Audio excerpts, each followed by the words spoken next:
up, guys? What's up, Stonehill? So, Tip Tuesday. Today we're going to talk about weaknesses. You've probably seen that if you're doing the open, there's some definite weaknesses for every single one of us. And even if you're not, a lot of you ask me, how do I get better with pull-ups? How do I get better with squats?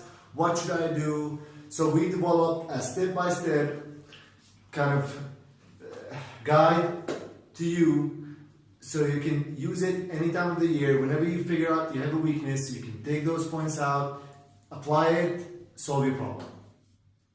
Okay, so the first step is probably the easiest step. We all are pretty aware of what we're not good at. Yeah.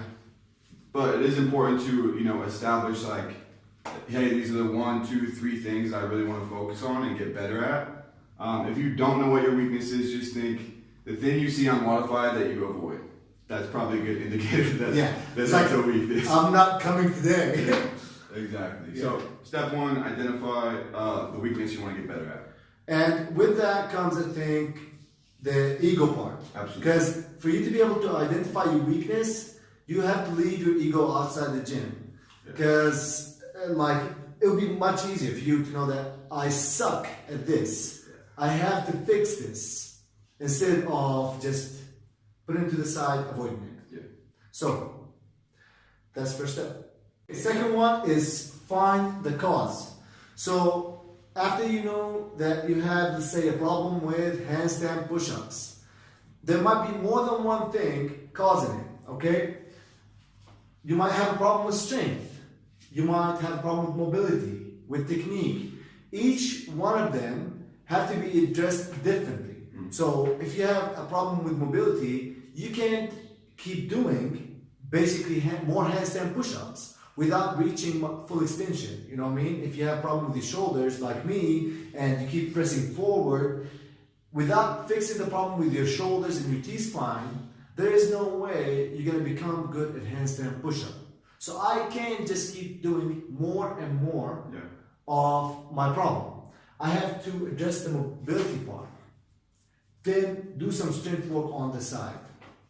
So this is what we want to try to do, is we don't want you to keep wasting your time doing more of your weakness. If you suck at snatches, it doesn't mean that I have to keep doing more snatches. Maybe I have to focus on mobility. Maybe my technique is bad. I have to fix my footwork or my grip or whatever before I go back and do more snatches. So always find the cause. If you don't know how to find the cause, me, Wes, or any of the coaches will help you out. Like, you can ask them and they can see you perform the movement and they can tell you, I think your problem is not the strength. I think you're strong enough, but you just can't nail down the technique. Yeah. So with this, it might need a little help from someone who has an eye for it, but definitely just don't do more of your weakness just for that reason. Yeah, good. Okay. Okay, so step 3, develop a plan to address the weakness. So there's a lot of ways to set up a plan depending on what the actual cause of the weakness is. I would recommend, spending 2 or 3 days after class, utilizing open gym time, and that may look different. It may be doing that movement, it may be building up strength, it may just be at home, like cutting your weight down, changing your diet, if that's the cause of a weakness. Weight, for example, we don't write it here, but a lot of people want to do body weight movements.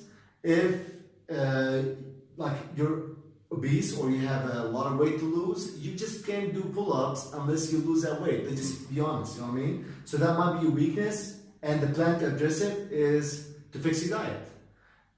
Mobility might be your weakness. Maybe you need 3 days a week, 30 minutes. Maybe you need to go to a physical therapist, because some things you just can't fix with a lizard or with a dragon, you know what I mean? Or doing yoga. So maybe you need to go to a physical therapist so he can actually treat you.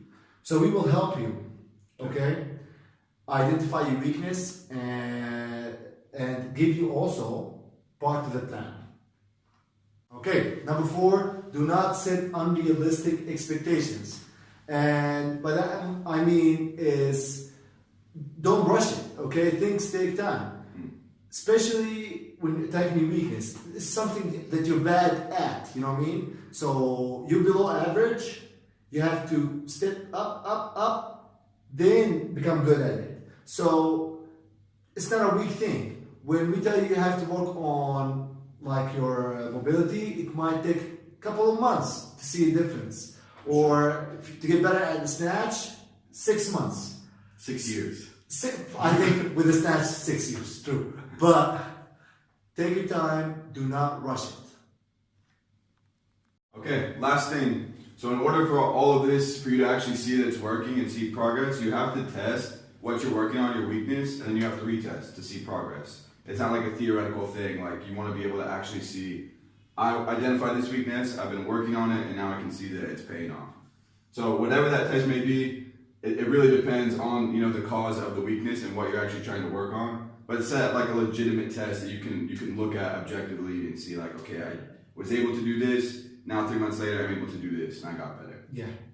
Just make sure that the test does not cause an injury, okay? Yeah. So meaning that if I have a problem with the snatch, I do not test a 1 rep max snatch because I'm unable to do it correctly, then I'll injure myself. So make it also safe test, a safe test. Okay, so with these steps, you can attack any weakness, you know, whatever it is. I think it works also in life. It's not something special that we just created, but make sure you do not avoid your problems because it will come to you and you have to do it whether you like it or not, okay? So always do not avoid your problems and leave, again, I'll say again, leave your ego out the door so you can become better. And that was all. Hope see you next tip Tuesday video or now? Yeah. Okay.